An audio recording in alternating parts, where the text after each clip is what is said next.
This is Things Police See, First-Hand Accounts, with your host, Steve Gold.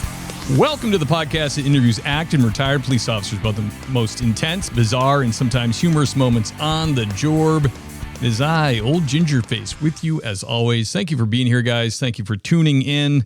Thank you for all the rating and reviewing that's going on. Truly appreciate that. Getting a little bump recently in the stats, so I don't know what's going on, like our huge one.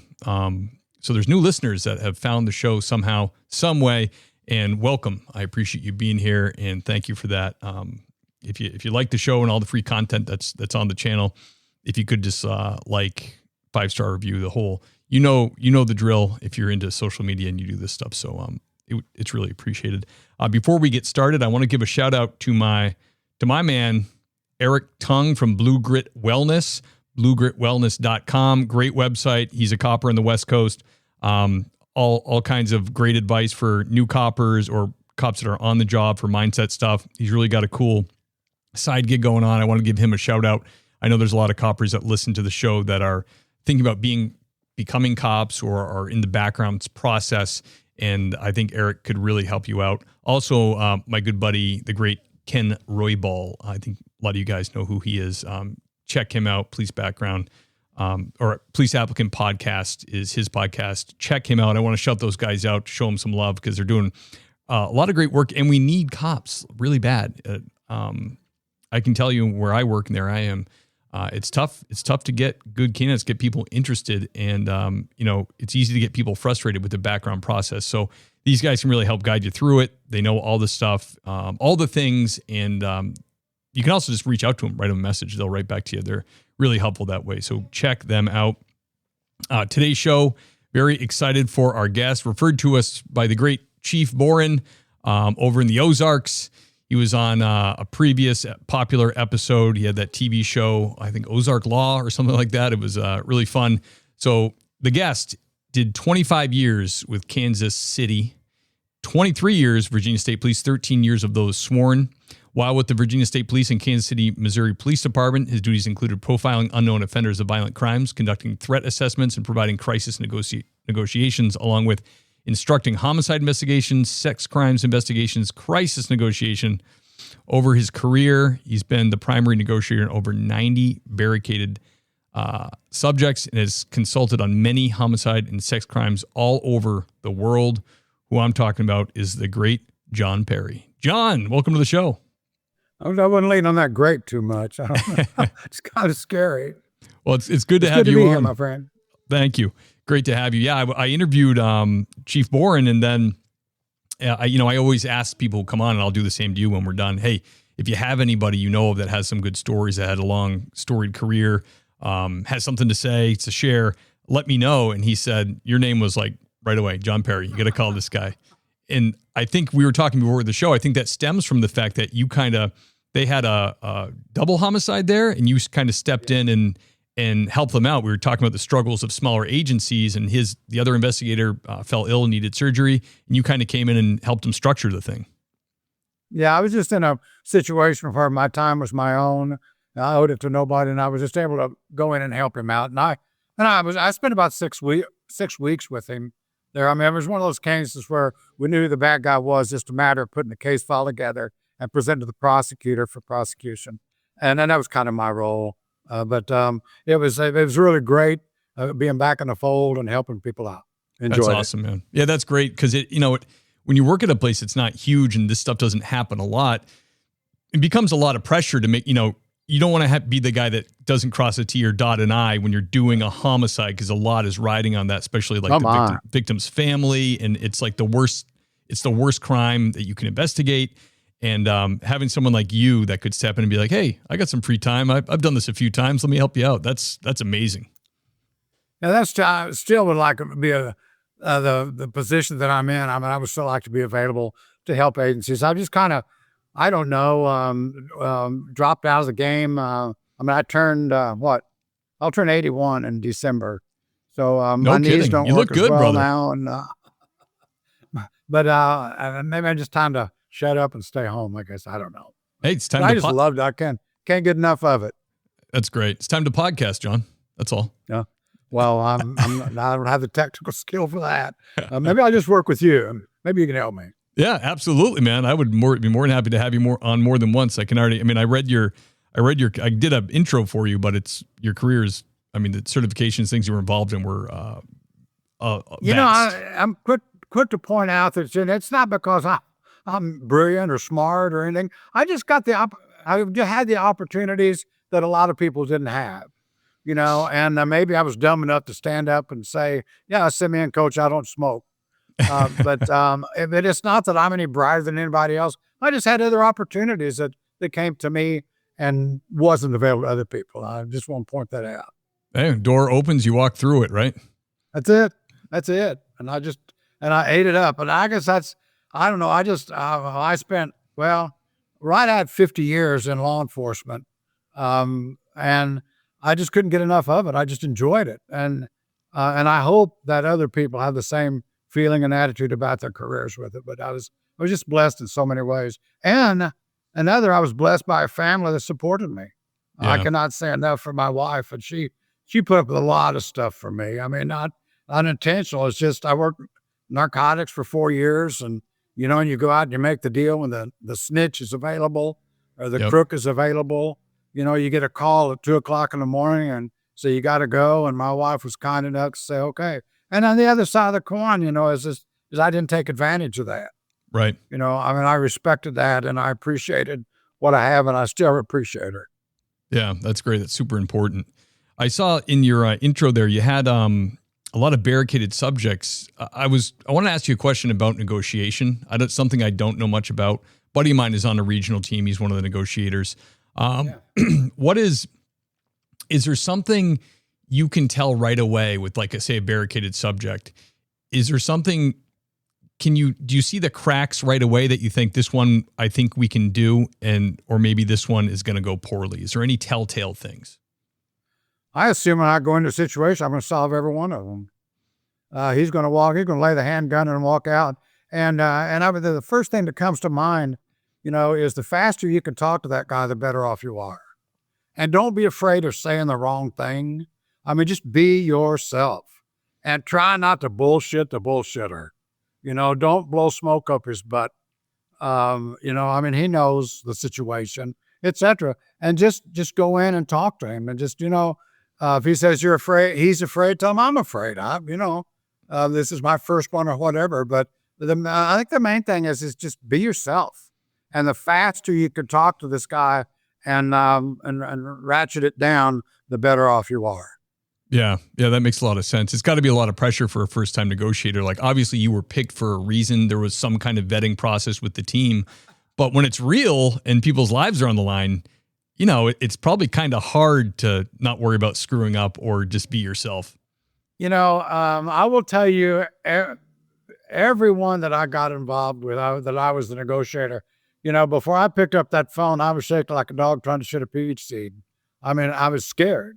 But once you pick up the phone and you start the conversation, you just roll right into it. And again, the main thing is to be yourself. As I inherited something from my dad that I respect is I can talk to darn near anybody, and I don't put myself above them. I just want to put myself on equal level. And that's what you want to do is, many more times than not, this character didn't decide this is what I'm going to do today. Just things happen, and he said, oh my God, now I'm out here, I'm locked in. There's more police out in the world. And the first thing that he thinks is going to happen is the police are going to ride right in on him, break the door down and run in and get him. That's his biggest fear. Right. And of course we know, hopefully that's not the truth, that we're able to, and I don't want to say that it's a conflict between the negotiator and the uniform guys, but the uniform guys are going to give the negotiator an opportunity to ply their trade and talk them down. Yeah. And if it's a suicidal subject, the mere fact that he's talking to you is telling you he hadn't made up his mind yet. Yeah. Keep him talking. So that's the open door. Do you have a very memorable negotiation you did that had a exciting or good outcome? No, I would say the opposite. I had a suicide by cop. and it worked. Oh, We shot him and killed him. But you live with those for a long time. how did? You know, you think if I could have just kept him on the phone for another minute, particularly my partner negotiator, he was on the phone and I was trying to talk to him near the house on a bullhorn, and my partner had him on the phone for 4 minutes, and he finally decided, hung up the phone, walked out the door, and forced us into shooting him. I had no choice. Yeah. And you live with those guys, you're just, dang, if I could have just had him another minute. But as I tell my negotiators, we're responding to a situation that individual created. Yeah. We're there dealing with the circumstances he created, and it is what it is. Yeah. I don't, those are really hard to grapple with in your mind, because I don't get suicide anyways, thankfully, because I'm not suicidal, but making somebody else do it. Like, if you're willing to make somebody else do it, why not just do it yourself and not? But they don't have the wherewithal. If they had the wherewithal, the suicides, we respond to a dead body.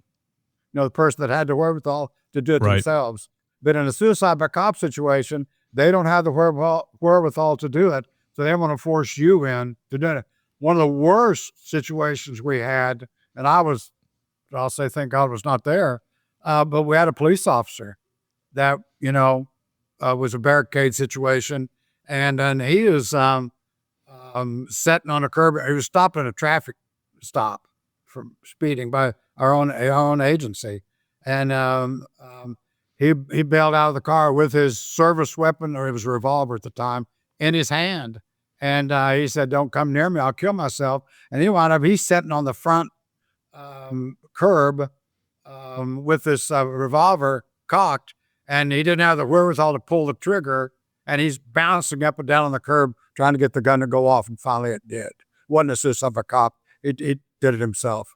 But just a horrific situation. Oh my gosh. Was that during the day or night? I think it was daytime. It was daytime. Wow. Yeah. But, that's we, terrible. and in large jurisdictions, I was in Kansas City, we call it Operation 100. We get the 100 from, that's basically how many we roll on a scenario, on a situation, from traffic control to TAC teams, et cetera. And then I recognize in smaller agencies, they roll 3 guys, Yeah. kind of thing. I get it, having been there. Yeah, it was just, and then, the worst case scenario was our philosophy at the time was only a trained negotiator can talk to them. We wouldn't let a minister, we wouldn't let family at all, of course, but only a trained negotiator. And we had officers that were friends with the fellow want to come up and talk. Let me talk. And the policy at the time was we don't let non-trained negotiators, and there was a lot of, probably even today, some of those people, and that was, my gosh, I was in 88 is when it happened. And Do you think they should have Do you think they should have let the couple of his friends talk to him? I wouldn't. No. Hindsight's 20/20. I wouldn't second guess them.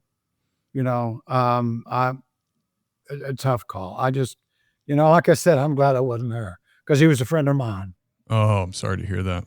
That's rough. Dang. Yeah. I mean, I suppose you let somebody who's not trained in these matters talk. You really have. Yeah. I mean, number one, you're incurring liability, but you also they might say the exact wrong thing.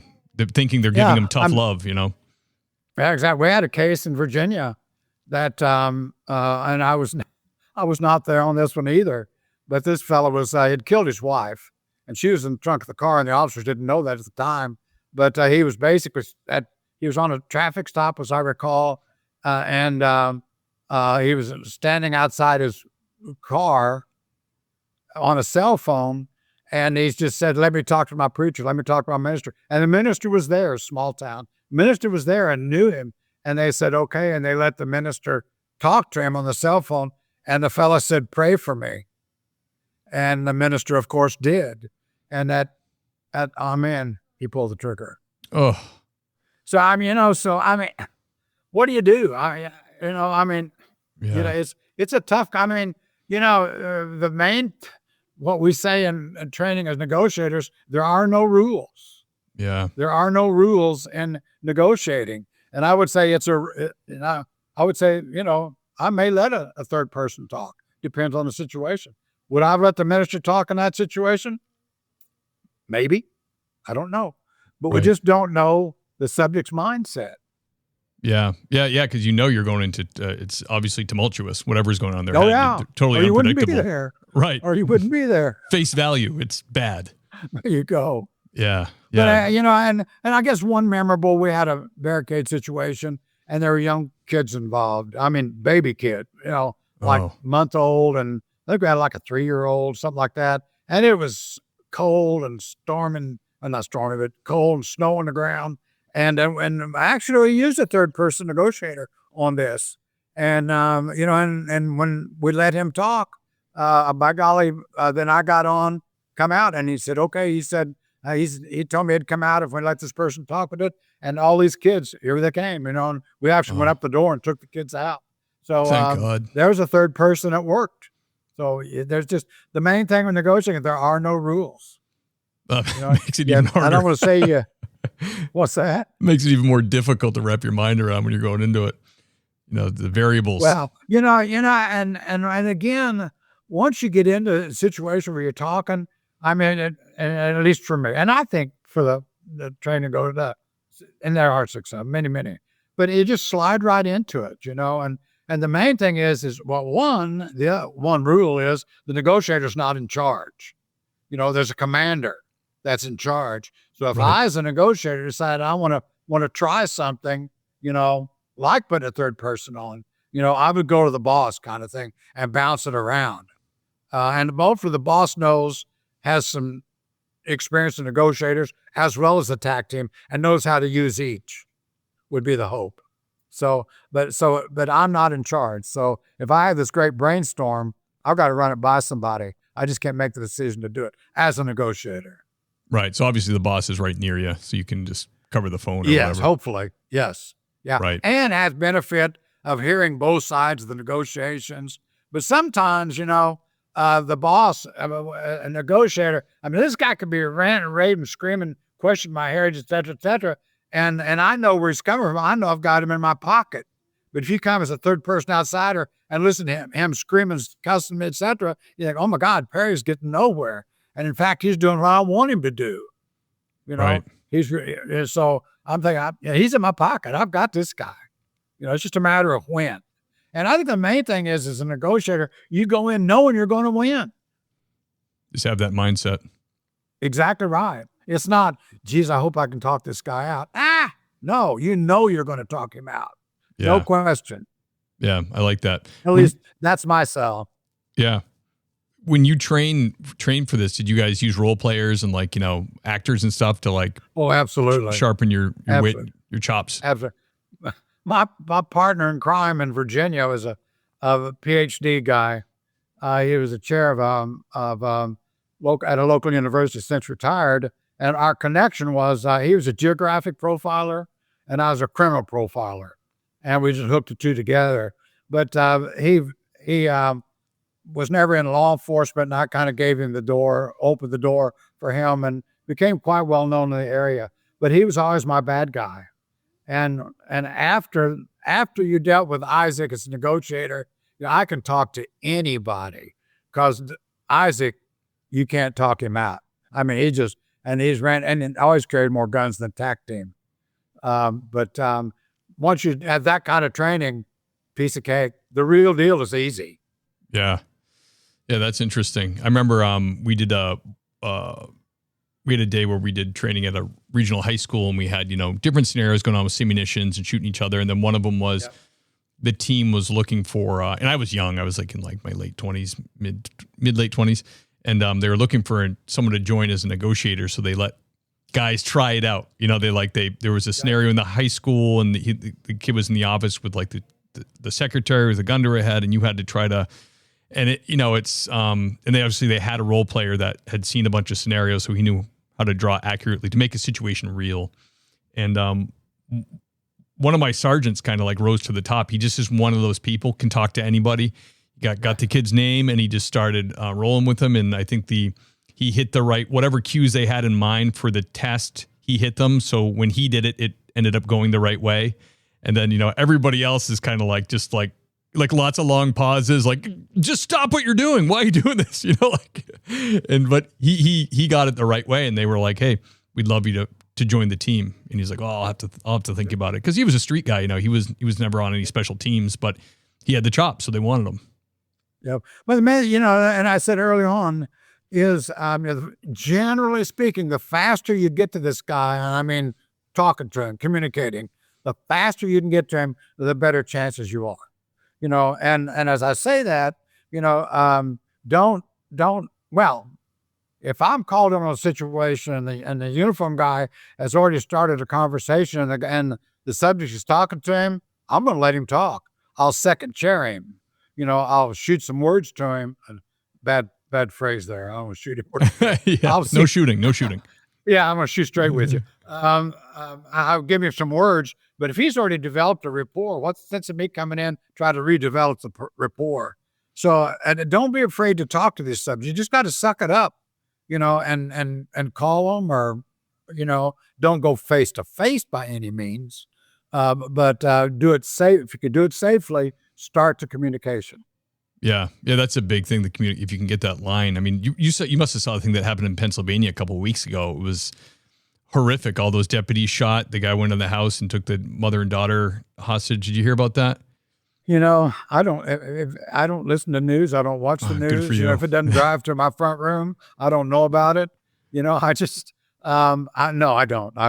I don't know anything about it. Well, these guys, in short, these guys never got a chance to talk to him. They went to the door and boom, killed 2 detectives, and that was it. Yeah. The guy just came out with an AR-15, just laying people out.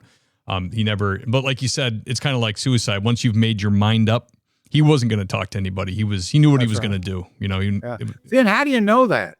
How do you know that? Right. Going into the situation, you just somebody's going to call you and tell you what's going on. So, you got to debrief and find out as much information as you can. But I mean, you don't know what this guy's mindset is until you do communicate. And just everything you do is got to be done safely.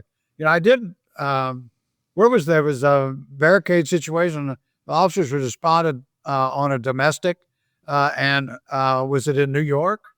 And one of the responding officers is shot through the door. Yeah.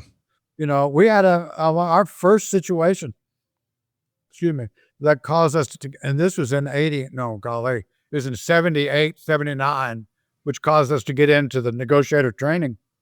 Was a domestic, we were dispatched, actually a sergeant and an officer dispatched on a domestic, and I don't know if they said shots fired or not. I don't remember. I was working them, but didn't hear the call.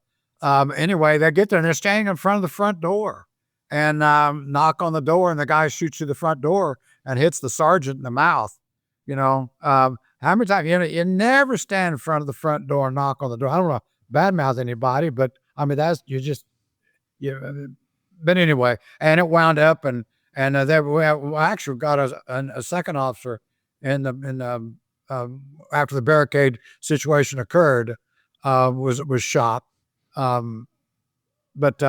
But anyway, you just don't know their mindset. You just got to get the information you can. And sometimes you got to go in with little, if any, and you just be super, super careful. Right. And don't stand in front of the front door. Right. Yeah, absolutely. You said, or it says in your bio, you got an opportunity to go around the world and teach this stuff. Did you see any, is a homicide, a sex crime, or culturally, was investigating these any different? There's obviously cultural differences, but I would say minimal. I mean, wherever you go, I mean, you look at, the main,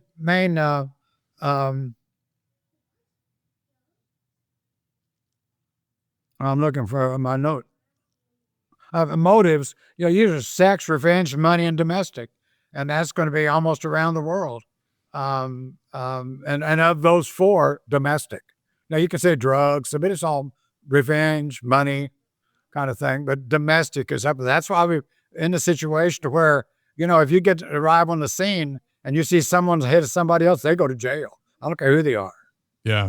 And Kansas City when I was on the streets way back in the dark ages, I would go to domestic. Can can he go somewhere and spend the night, kind of thing, try to Right. just settle it, et cetera, et cetera. And, oh, yeah, he can go, and what we found out was he goes, leaves the house. Once we're gone, he comes back, kind of thing. Of course. And then the deed is done. But yeah, it's around the world about the same. Pretty universal.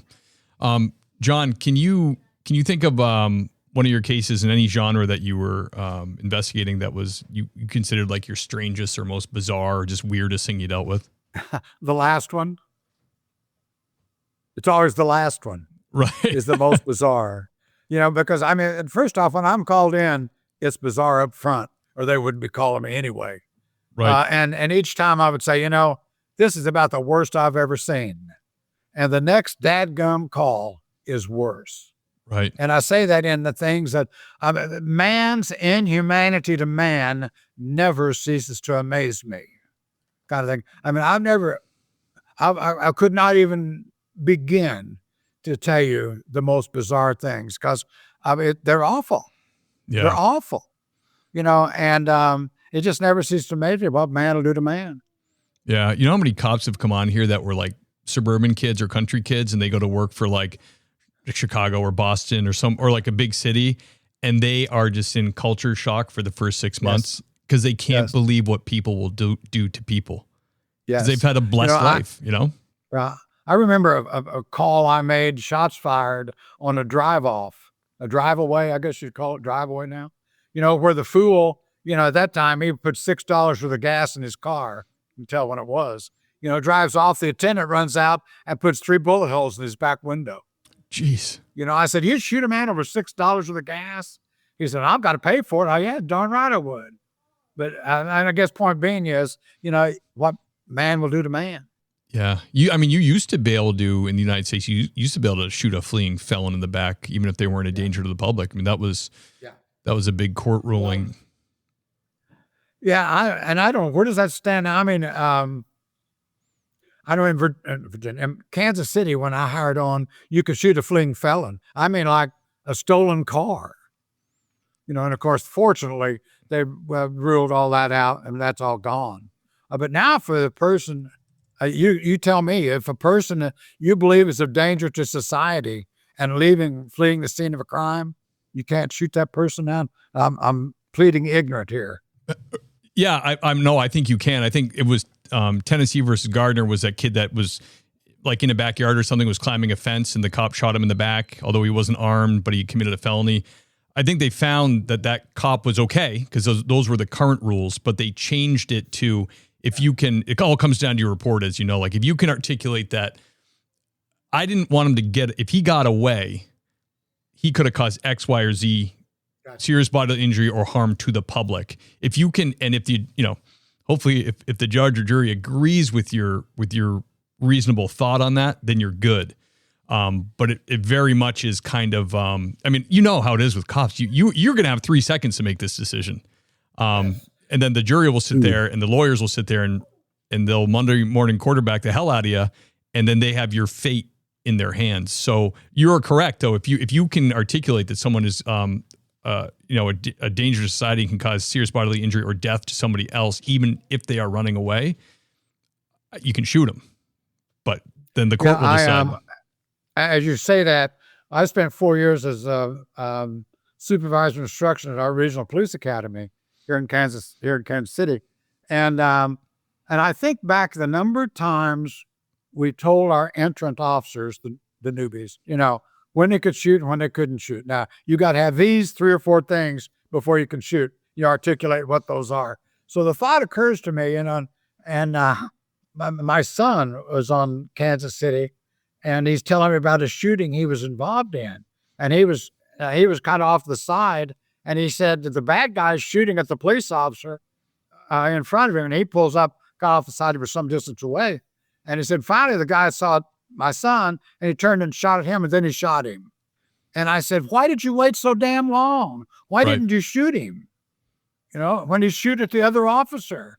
Well, and I think back at the academy, okay, I've got this, I've got that, I've got this. Okay, I can shoot. Right. I've got these 3 things. But I'm not going to elaborate on them. I've got these things. What's the bad guy thinking? The bad guy's thinking survival. He ain't thinking about anything. All he's thinking about is, I'm going to get away from here. So as I'm standing thinking, okay, I got A, I got B, I got C, the bad guy's shooting.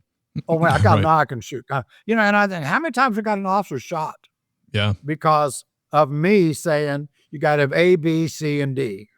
And I mean, rightfully, you got to do that. Yeah. I mean, it has to be, I don't want to say a legal shoot, but I guess that's the proper term. I don't know. I'm guilty of it. I mean, we're out there running around now, John, overthinking because we are afraid of judgment. Repercussions. They're arresting cops for murder now. That was never a thing. Oh. You are now arrested for murder without, Yeah. it doesn't matter if the investigation's done, none of that. You're cuffed by your own people or the DA. Back in my day, what was the term? I'd rather be tried by 12 than carried by 6. Right.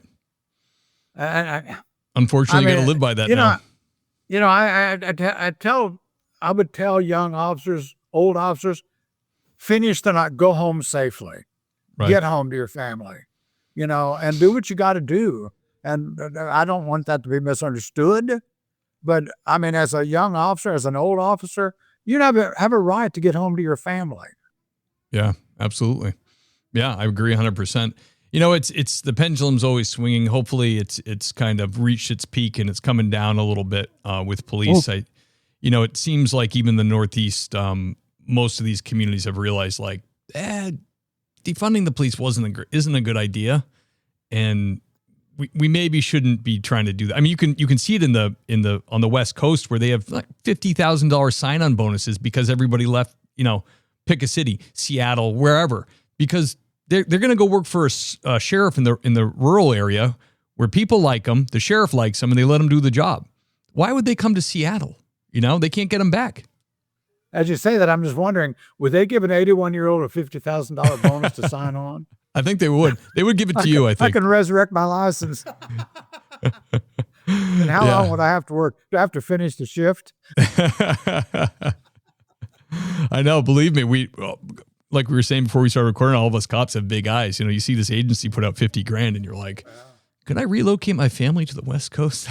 Would they mind that? Well, I know here I just saw an advertisement from our police association where a local university is hiring a $15,000 sign-on bonus for retired officers that they're licensed. Well, retired, they can still resurrect their license. I mean, I was gone from here, 25 years, I guess.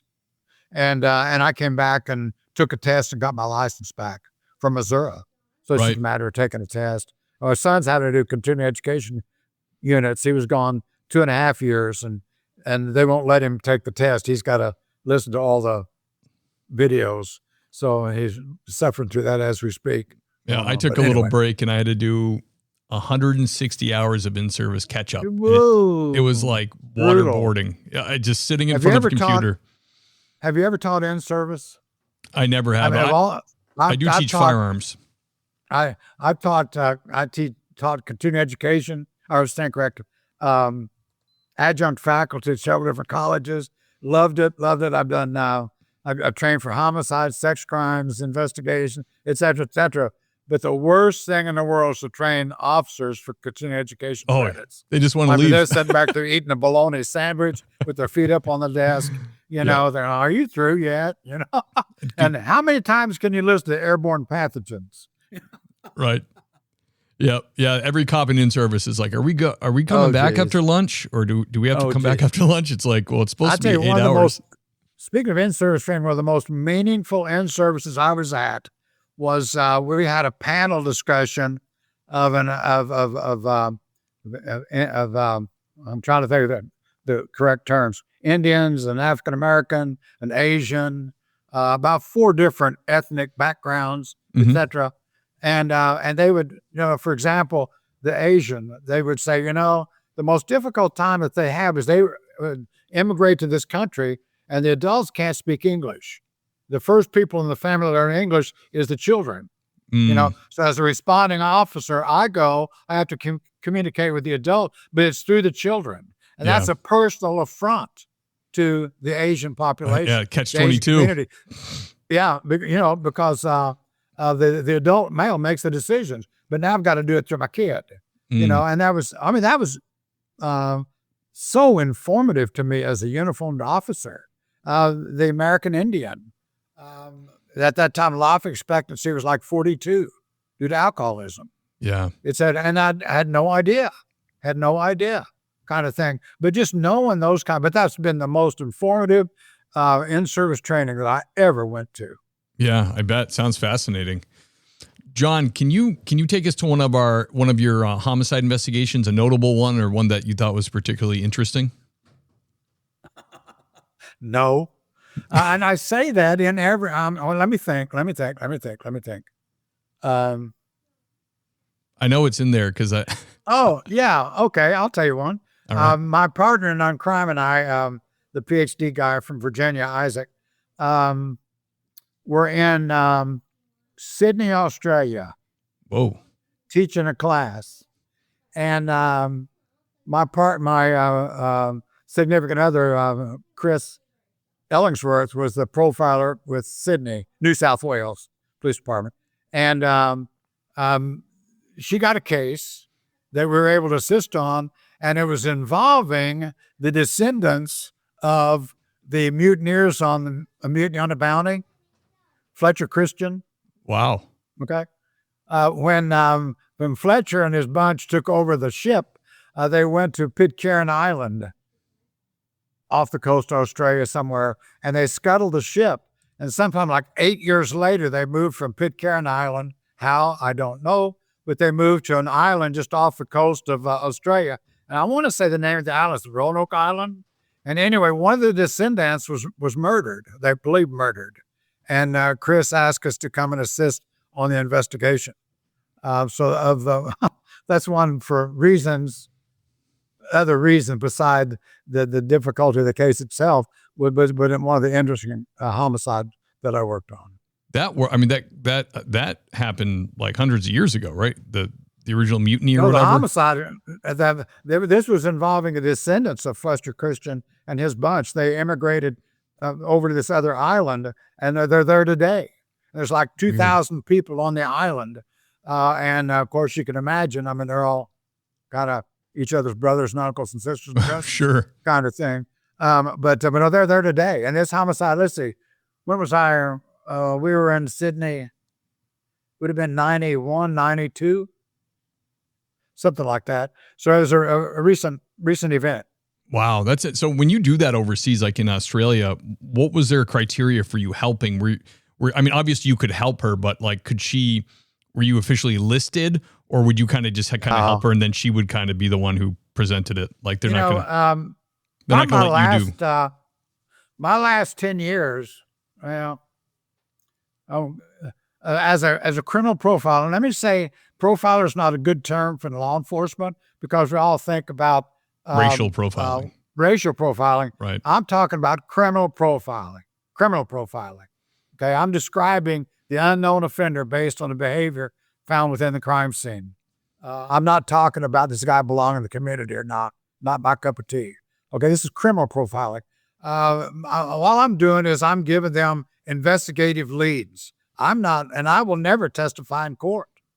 First off, I can't, criminal profiling was developed by the fellows from Quantico back in the mid-'70s, and it was basically designed to be an investigative technique. Helps you narrow it down, the pool of people you're looking at. Correct. And I will tell you that the people that came after the folks that initially developed it, the people that developed it, the Roy Hazelwoods, Ken Lannings, John Douglas, Smokey Burgess. I don't want to leave anybody out there also, but they went out and actually did the interviews where profiling was derived from.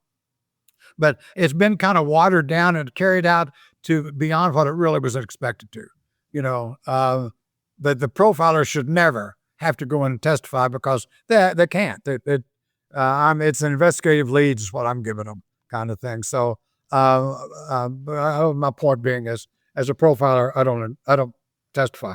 Now the only time, where they're testifying, and the only time I've done this 4 times, I think, as I say that, is as expert witnesses in the various aspects of a case, kind of thing. And I don't even know that. I think expert witnesses are way overused. because, as a prosecutor, he or she finds an expert witness that agrees with their position, whereas the defense attorney goes out and finds an expert witness that agrees with his or her position. So now you got two expert witnesses testifying from the stand 180 degrees from each other. What does the jury believe? Right. Yeah, that's a good point. Can you lead us through how criminal profiling works at doing it as a job? Like it. Yep. Yeah. When they would call me as a criminal profiler, they've exhausted all leads. They are dead in the water. They're dead. No place to go. So when they call a profiler, what a profiler will do is come in and first off know who your profiler is. Why are they called a profiler? Is this a self-proclaimed topic? Because I read one of John Douglas's books, or Ken Lanning's, or Roy Hazelwood. Did I read his book, or have I been there, done that, kind of thing. So know who the profiler is. First, so they'll call me in. I take a look at the case. What I do is I narrow the scope of the investigation down to a particular personality type, and I say, look in this direction, kind of thing. For example, one case that probably the oldest case that I'll use the term solved, at least pointed in a correct direction, was I think the case is about 25 to 30 years old. Wow. And this was in Virginia. And I got the case and they were dead in the water. And I looked at the case and I said, this feels to me like a window peeper. And as I looked through the case file, when they looked through the case file, they found a fellow that had been arrested for peeping, for window peeping. And he was in prison, as I recall, at the time. But that was their killer. And they just kind of overlooked him. Drugs, just because the person's known to smoke a joint don't mean that a drug dealer killed him, kind of thing. So that's how what a profiler does or should do, is to direct the investigation to a particular personality type. Gotcha. So for the Does that window, make any sense? Yeah, absolutely. So do you remember how you came to the conclusion, the window peeper, how I just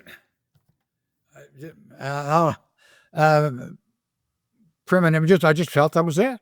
I just something in my soul told me, man, and I will say that, just to look at it, all the investigating. I'm an associate of mine, a profiler, testified in court, and prior to that, during a voir dire, to say he was an expert, they asked him how many homicides he had been involved with, and he used the term of 2,000. I could never say how many homicides I've been involved in one way or another, but I would guess it's probably in that neighborhood. So from my experience, from drawing from that database, is basically how I felt that. Gotcha. Does that make sense? Yeah. The first agency I worked at before I had worked there, they, this is years and years ago, they had a cop that he got nicknamed Daylight Dave, and I would hear his name come up in stories and go, why do they call him Daylight Dave? And they're like, well, back in the day, he got caught peeping on evening shift. I'm like, what do you mean? Oh no. This is a cop looking in people's windows. Peeping Tom. Still a cop? Yeah, they put him a cop? They put him on day shift so he couldn't use the night to conceal himself. I'm like, oh my God. Gone. But this is we had an officer, the same thing, and he would park in a location. No, we had a window. The gal left her window shades up, and somehow they caught him, etc. And he'd gone. Yeah, because it's the perfect cover. You get confronted and you go, "Oh, we had a call for right. a loose dog, exactly right. Whatever." So it can go on for quite a long time before the agency catches up with it. Yeah, and one thing that people fail to forget is police officers are human beings. Right. We have the same weaknesses, the same frailty as anybody else. Yep. Yeah. And I've said that before in the podcast, but because like you said, a cop does something wrong. It's like, oh, the whole profession's down the drain. But you got to understand, I worked doing backgrounds in LA and was involved in vetting people. Cops are might as well say they're squeaky clean compared to other professions. I mean, we screw up so much less than other professions. It's ridiculous. And it's because of the extensive background and profile that we get on people to see if they're made, they have the aptitude for the profession. So it's just the high profile nature of the job where we can, you take your rights away. We can kill you on the street if justified. The only other person that can do that's a judge and cops for a profession. But you think about when I was supervisor of instruction at the police academy, I tell people what my job was to train these people to the point to where, they're one of the only people in our society that has the right to take a human life in certain circumstances. I mean, think about that transition, from working a gas station or sales clerk to walking around carrying a gun. And I don't think most police officers come to that understanding as to what their level of authority is, and I speak for myself, and those years that I remember on the street, I don't think I really appreciated that. And I don't mean appreciated, but understood, I guess a better term. Yeah. You get used to it. That's a huge transition. Yeah. I mean, you can walk into another man's house, put him in handcuffs and drag him off his property, deprive him of his freedom and everything else he has and throw him in a cage. I mean, it's a big deal. As you say that, I think about one of the worst fights I had in the police department was I was on a domestic, and the guy's up in a talk. I couldn't get him to shut up. But I just told him, I said, sit down and shut up. In his own house, I told him that, and the fight was on. And rightfully so, I guess. Yep.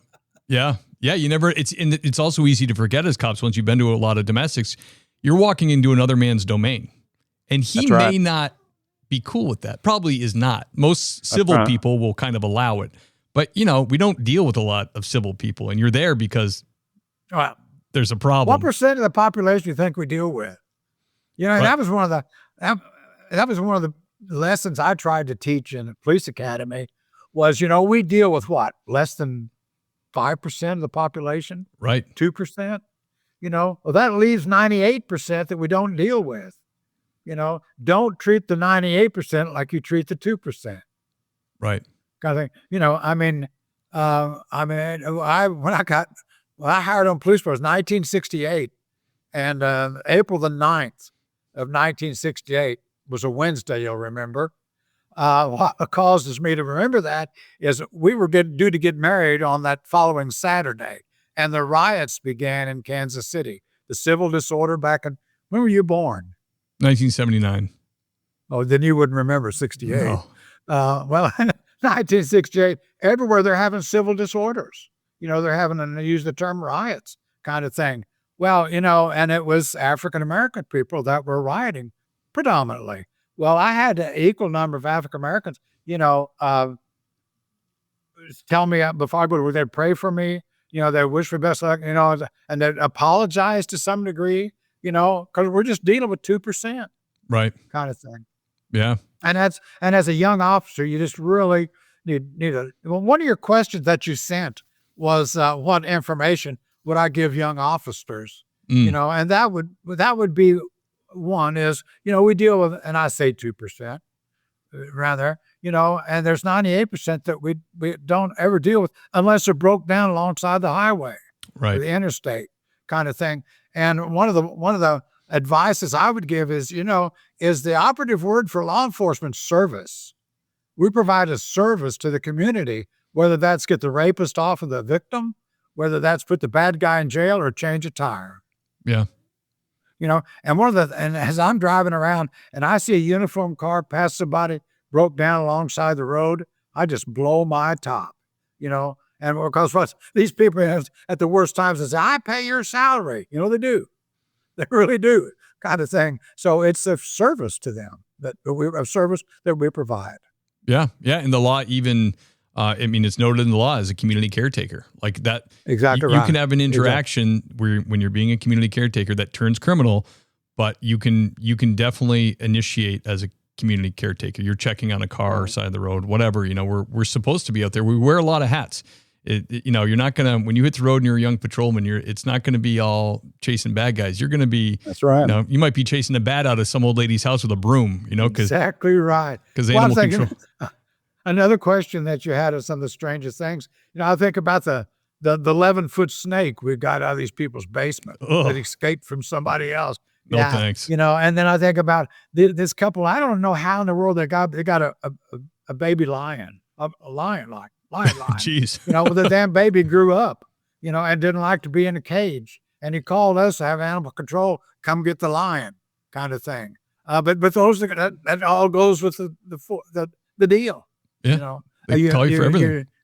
You sit and you hold the victim's hand, or you sit and you hold the mother of the shooter's hand as she's saying, "Where did I go wrong? I caused this." Right. On double homicide, I worked in Virginia, one of the first ones I worked on. We arrested the kids. They were like 12 and 14 years old with the shooters, and I'm sitting with this mother just as we've hooked up her son, and she's crying and crying. And where did I go wrong? It's my fault.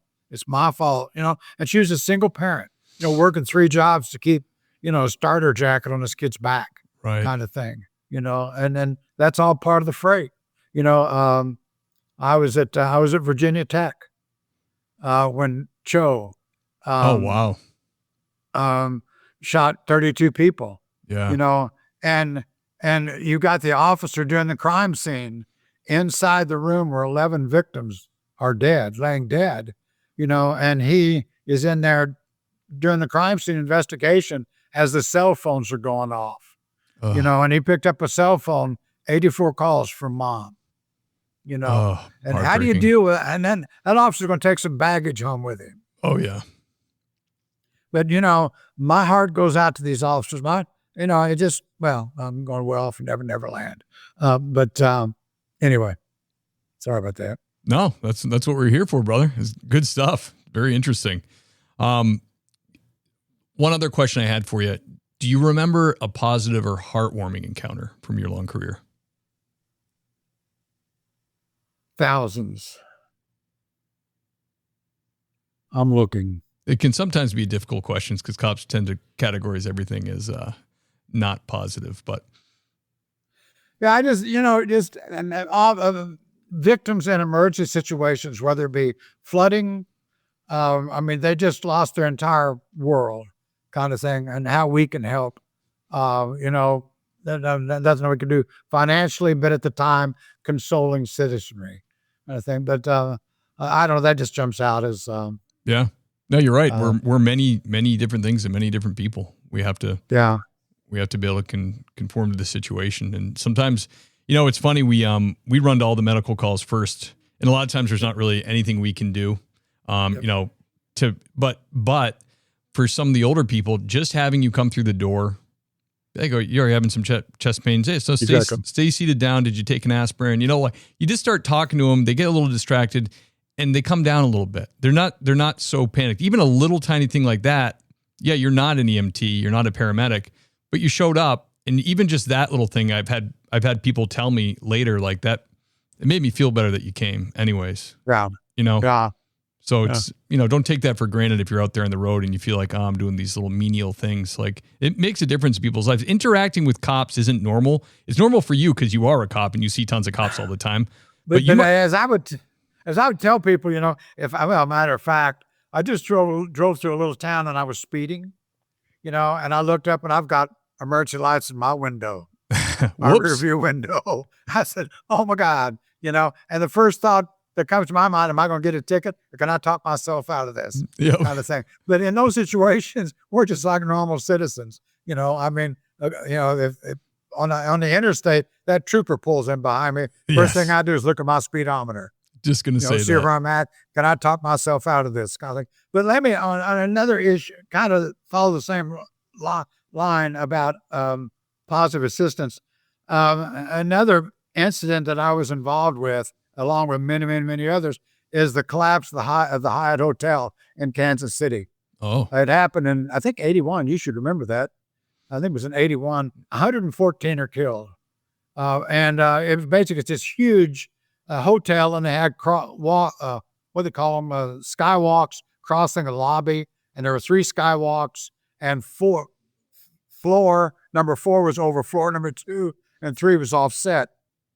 It was on a Friday afternoon or early evening, and what the hotel would do was they would bring a band in, orchestra, and they would have it on a Friday afternoon where people living in downtown or working downtown Kansas City stop by, maybe have a drink or dance or whatever, and before they went home.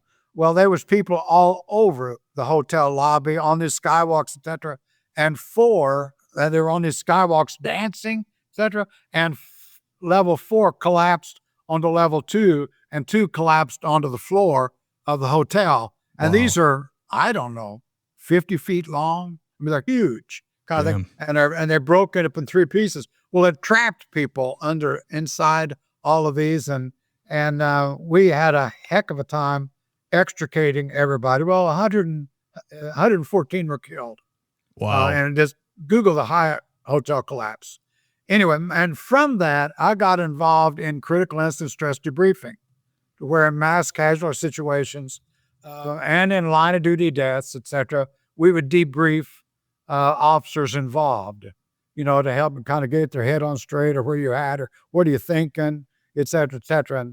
And one thing that I learned from that experience that I would carry to everyday garden variety officers is, if you have a bad experience, whatever it may be, whatever your interpretation of a bad experience might be on the road, and you go home that night, share a little piece of it with your family, because it's going to affect you.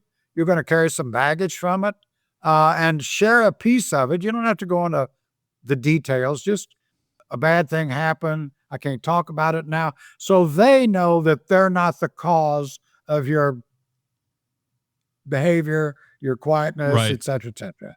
And I think that goes a million miles on. I mean, we in law enforcement don't have a great reputation for long-term marriages.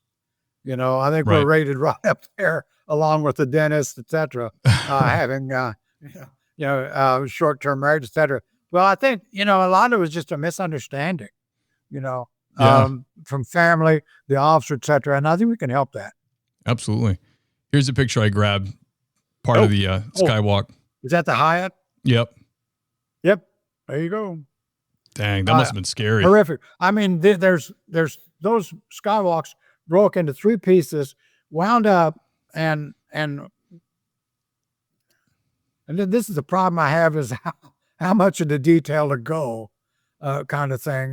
But I mean, just awful things like emergency amputations to extricate people out. Oh my gosh. Because we can't move the damn skywalk, kind of thing. And if they stay there with the leg, they will die. If we take the leg, they may live, kind of thing. And those decisions are being made on site. And fortunately, we had doctors on site, et cetera, to because it just went on for so long. Absolutely. But we wound up and we had to put in these big cranes through the front of the hotel to lift these skywalks so we could extricate people out. And we had 2 layers. People are trapped under 2 layers, kind of thing. So, and it took days to get those people out. And the officers that were there, it was kind of a sidebar story. The officers that were there listening to these people, get me out, et cetera, et cetera. I mean, they're going to walk away with baggage, kind of thing. And they're going to need somebody to talk to. Does that make them less an officer? No. But we had one supervisor, I will tell you, of a TAC team. Now, I did not, can I say this? I had one supervisor said, you're on a TAC team, put your big boy pants up and live through it. If you think you need to go to one of these debriefings, you can't work on my TAC team. Oh, kind of that's thing. ridiculous. How many of those guys do we lose? Yeah. Kind of thing. So point is this debriefing. And I hope that every officer listening to this has access to critical incident stress debriefing, because, if the officer is shot in the district next to you, kind of thing, what I'm thinking is, had I been faster, could I have saved his life? Is there something I could have done better, kind of thing, and I walk away with baggage, kind of thing. So critical and stress debriefing is so important that these officers have access to that. Absolutely, man. That is crazy. That collapse. I mean, my family and I went to Gettysburg years ago, and just reminded me of this. We were walking around, and there's like a building or something built near one of the museum pieces, and the tour guide was like, that building, the footprint of that building was a little building, but not that little. That was actually where the pile of limbs was. from the war. And they said, and we're all like, oh my God. I mean, it was huge. And he said it was about as high as that building. He said it was huge. It was a problem. They had to get rid of it. And they said, all they had was a leather strap and some whiskey if there was some left. That was it. When this high collapse was on a Friday, like I said, and I was sergeant of the narcotics team on the streets, and they called all investigators to the site. And what the role of my people was emergency morgue to kind of collect, for the deceased, collect the person and any property. They might have a purse or coat, shirt, shoes, etc., and kind of collect it into one place and to get it in the emergency morgue. That's what my guys did. Oh man, that's crazy. That's brutal. And hopefully nobody will have to go to a mass casualty situation, but that could come in the form of an airplane crash, et cetera. And I will tell you, their aides, who is it? Oh, the federal government, in mass casualty situations, they'll bring people in to help with this kind of thing. Yeah. But local agencies need to be mindful that could occur in their jurisdiction, among all the other things that could occur in their local jurisdiction. Absolutely. Yeah. We had a while back, we had an episode of a small town chief on, and they had a tornado go through town, and talk about not just first responders, but just people being exposed. Like they were trying to clean the rubble from the street, and like a leg would fall out. And then the guy running the front end loader like had to take the day off. Like he was like, I can't believe this. You know what I mean? Right. Like it was, the whole town was traumatized from this stuff. And in that situation, then you got the looters coming in, right? To steal everything while the people are out surviving, looking for people, their loved ones. Yeah. It was nuts. Exactly. Well, no, I'm talking about the bad guys, the looters that are stealing stuff. Right. To go along with everything else that you point out. No, I got you. Yeah. Totally. Yeah. I think he even talked about that. That is like the grossest side of humanity, when they're like, ooh, a tragedy. They won't be watching their things. Exactly right. Let me their go. Their backs will be turned. I can go in and get in your refrigerator. Oh my gosh. Brutal. John, we've been going about an hour. Fascinating interview. It was an honor to have you on, sir. Is there anywhere you want to point people to? Do you have social media? I saw you had some publications. Do you have a book, or was that just contributing to academia? Contributing to academia, trying to help them out. If somebody wants to contact you and write you an email, they could write to me, and then I could reach out if you're comfortable with that. They might have comments for you. Sure, no worries. Yeah, I'm reticent to publicize, but that'll work. I mean, if they write you and if they have a question or anything I can do to help, okay, be more than happy to help any way that I can. I could put your email in the show notes, but if that's a little bit too much, they could just go through me. Up to you. If you don't mind, I'd rather do that. Yeah, no, I do it for people all the time. It's funny. I'll have some of you guys on, and I'll get a producer from Hollywood, and they'll be like, hey, we actually are doing a documentary on that thing they talked about. Can you give me their phone number? And I'm like, no, I can't. What I can do is I'll reach out to him and see if they will talk to you. I used to joke about I wanted Robert Redford to play me, and then he just passed away. So I don't know who's going to play me now. So I don't know, maybe Ryan Gosling, some other handsome young dude. I don't even know who those people are. I don't go to the movies either. I mean, my wife and I are reclusive. We just stay in the house, and we're not really. But we just the news is so bad. I know. That, I just don't want to listen to it. And I don't want it to ruin my life. There's nothing I can do about it. So I just go on, play ignorant. Well, that's some wisdom for everybody to hear. I think that might be the way to go. John, thank you so much, brother. I appreciate you. It's an honor to have you. Can I do the outro, and can you just hang on like 2 minutes? Sure. All right. Awesome. The software is doing it again. We're going to have to awkwardly stare at each other. There we go. I'm back onto the screen that's just me. The great John Perry, everybody. Really fun interview. The guy's seen so much, done so much. Really, really pleasure to have him on. Thank you to John. This is the time of the show where I thank the Patreon sponsors. If you really love the show and you listen to a bunch of free content and you want to show your love to old Stevie Boy monetarily, which I appreciate, you can do that through the link in the show notes to the Patreon. And lieutenants first. Who I'm talking about is a great and powerful Andy Biggs. Kyle Roberts, everybody. Michael Roach from Roach Machines. AI Solutions, check him out. The handsome Lane Campbell. Gary Steiner, everybody.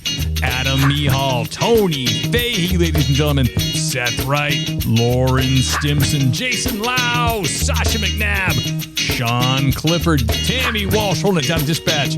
Greg Gadboy. My man, Greg. George Tessier, thank you, sir. Love you. See you at church. Scott Young. Dan Carlson from Burley Boys. Check him out. Amazing woodworker on Instagram. Doug and Kelly Newman. Love you guys. Hope you're enjoying Wyoming. Raymond Arsenal, everybody. Richard Tolles. Keep on trucking, brother.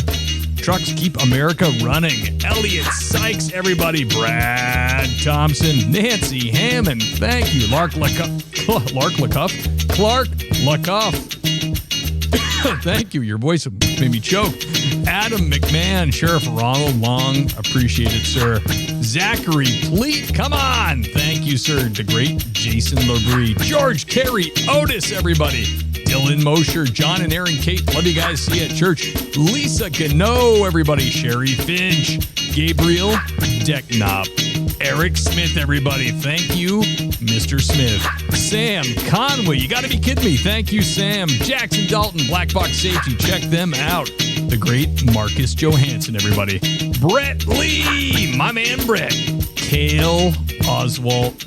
Thank you, Kale. Guys, that is the sergeants and lieutenants. If you subscribe to the show or if you subscribe to the Patreon and you choose a level above sergeant, above patrolman like sergeant or lieutenant or captain for that matter, you'll be shouted out on the podcast. I love you guys, and I will see you next week.